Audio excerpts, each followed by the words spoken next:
بسم اللہ الرحمن الرحیم۔ طوفان گزر جانے کے بعد جب کشتی جودی پہاڑ پر رکی تو اس میں سے 80 افراد اترے۔ اس بارے میں حضرت عبداللہ بن عباس رضی اللہ تعالی عنہ سے روایت ہے کہ طوفان نوح گزرنے کے بعد 80 افراد کشتی سے اترے۔ وہی لوگ طوفان گزرنے کے بعد اس دنیا کے باقی بچ جانے والے باشندے تھے، لیکن ان 80 افراد میں سے بھی اللہ پاک نے اولاد صرف 3 کو عطا فرمائی۔ وہ 3 کون تھے جن سے دنیا نے دوبارہ جنم لیا؟ حضرت امام ابن عکاثر رحمۃ اللہ اپنی کتاب تاریخ دمشق لابن عساکر 1/31 میں لکھتے ہیں کہ حضرت آدم علیہ السلام کے دنیا میں تشریف لانے سے لے کر اب تک 9288 سال گزر چکے ہیں، اور حضرت نوح علیہ السلام اور حضرت موسیٰ علیہ السلام درمیانی وقفہ 1907 سال ہے۔ حضرت آدم اور حضرت نوح علیہ السلام کے درمیان 1142 سال کا فرق ہے، یعنی حضرت آدم کی وفات کے تقریباً 1420 سال بعد طوفان نوح کا عذاب دنیا پر واقع ہوا۔ جب یہ 80 لوگ کشتی سے اترے تو یہ شروع میں بابل کے ارد گرد آباد ہوئے، اور وہاں انہوں نے ایک بازار بھی قائم کیا جس کو سوق شمانین یعنی 80 افراد کا بازار کہا جانے لگا۔ شروع میں یہ مختلف زبانیں بولتے تھے، پھر اللہ پاک نے ان پر کرم کیا اور ان کو ایک نئی زبان عربی سے متعارف کروا دیا۔ طوفان سے پہلے حضرت نوح علیہ السلام کی اولاد موجود تھی، جبکہ ان کے بیٹے سام کی عمر 98 برس تھی۔ یہ یاد رہے کہ طوفان نوح میں تمام انسانیت کو اللہ پاک نے ہلاک کر دیا سوائے ان 80 لوگوں کے جو کہ حضرت نوح علیہ السلام پر ایمان لائے اور کشتی میں سوار ہوئے۔ آج یہ ساری نسل نوح علیہ السلام ہی مانی جاتی ہے۔ اللہ پاک قرآن پاک میں ارشاد فرماتا ہے، اور ہم نے اس کو اولاد کو باقی رکھا۔ حضرت ابن عباس رضی اللہ تعالی عنہ سے روایت ہے کہ حضرت نوح علیہ السلام کے 4 بیٹے پیدا ہوئے تھے: سام، حام، یافس اور کنعان۔ حضرت سام کی اولاد سفید اور گندمی رنگ کی پیدا ہوئی۔ حضرت حام کی اولاد کالی پیدا ہوئی۔ تیسرے بیٹے حضرت یافس کی اولاد سرخی مائل پیدا ہوئی، اور چوتھا بیٹا کنعان تھا جو اپنی ماں کی طرح نوح پر ایمان نہ لایا اور طوفان ہی میں غرق ہوا تھا۔ حضرت ابو قتادہ سے روایت ہے، تمام انسان حضرت نوح علیہ السلام کی ہی اولاد ہیں۔ جب یہ 80 افراد کشتی سے اترے تو اللہ پاک نے حضرت نوح اور ان کے تینوں بیٹوں یعنی حام، سام اور یافس کے علاوہ باقی لوگوں کو ایک خاص بیماری میں مبتلا کیا کہ وہ اولاد پیدا نہ کر سکے۔ شروع میں یہ تمام افراد بابل میں رہنے لگے، لیکن جیسے جیسے سام، حام اور یافس کی اولاد بڑھنے لگی تو انہوں نے دوسرے علاقوں میں ہجرت شروع کر دی۔ حضرت نوح علیہ السلام کے 3 بیٹوں کا ذکر جو ہم پہلے بھی کر چکے ہیں، آپ کو بتاتے چلیں کہ سام کو ایشیا، حام کو افریقہ اور یافس کو یورپ کا جد امجد کہا جاتا ہے۔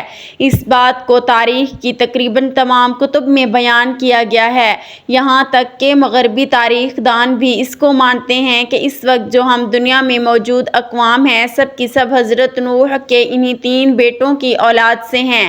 حضرت نوح علیہ السلام کے تینوں بیٹوں میں سے حضرت سام کو یہ اعزاز حاصل ہے کہ طوفان کے آنے کے بعد آنے والے تمام انبیاء انہی کی نسل سے ہیں۔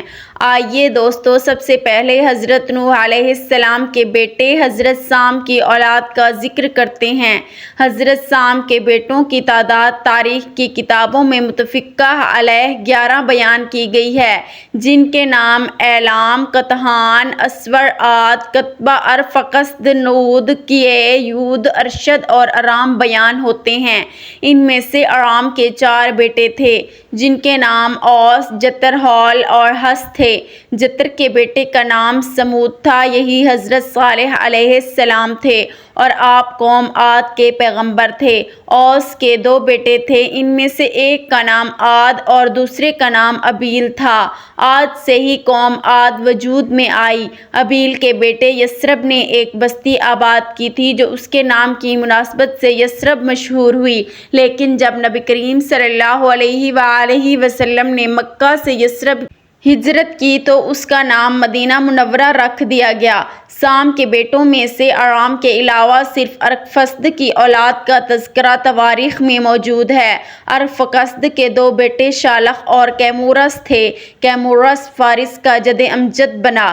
کیمورس کے 6 بیٹے عراق، فارس، سیامک، شام، تور اور دمغان اپنے اپنے علاقوں اور ان کی نسلوں کے مورث اعلیٰ کہلائے۔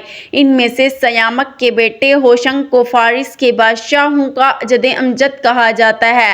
اسی طرح ارفقسد کا جو دوسرا بیٹا تھا شالخ، اس کا صرف ایک ہی بیٹا تھا جس کا نام عابر تھا۔ تاریخ دانوں نے انہی عابر کو حضرت ہود علیہ السلام بھی لکھا ہے۔ جتر کے بیٹے سمود جو حضرت صالح علیہ السلام تھے، ان کے 2 بیٹے تھے۔ ایک کا نام فلج تھا اور دوسرے کا نام یکتان۔ فلج حضرت ابراہیم علیہ السلام کے جد امجد ہیں، جبکہ یکتان کے 12 بیٹے تھے اور وہ سارے عرب میں آباد ہوئے اور انہی کی اولاد عرب ممالک میں پھیلی۔ یہ تھی حضرت نوح علیہ السلام کے پہلے بیٹے سام کی اولاد۔ اب حضرت نوح علیہ السلام کے دوسرے بیٹے حام کی اولاد کی تفصیل آپ کو بتاتے ہیں۔ حضرت حام کے 10 بیٹے تھے۔ ان کے نام عکوش، حبش، نام، بویا، فوت، افرنج، سندھ، کنعان، ہرمز، مصر اور ہند تھے۔ ان میں سندھ کی اولاد نے سندھ، کنعان کی اولاد نے کنعان یعنی شام، مصر کی اولاد نے مصر، حبش کی اولاد نے حبشہ اور ہند کی اولاد نے ہند کو آباد کیا۔ اسی طرح سے مصر کو مصریوں کا جد امجد کہا جاتا ہے۔ اس کے بیٹوں کے نام بودمی، اناسی، لیامی، نفوسی، فتروسی، کلسو، جیاور، کفتوری بیان کیے گئے ہیں۔ حام کا ایک بیٹا ہند جس کو ہندوستان کا جد امجد کہا جاتا ہے، اس کے 4 بیٹے تھے جن کے نام پورب دکن، نہروال اور بنگ تھے۔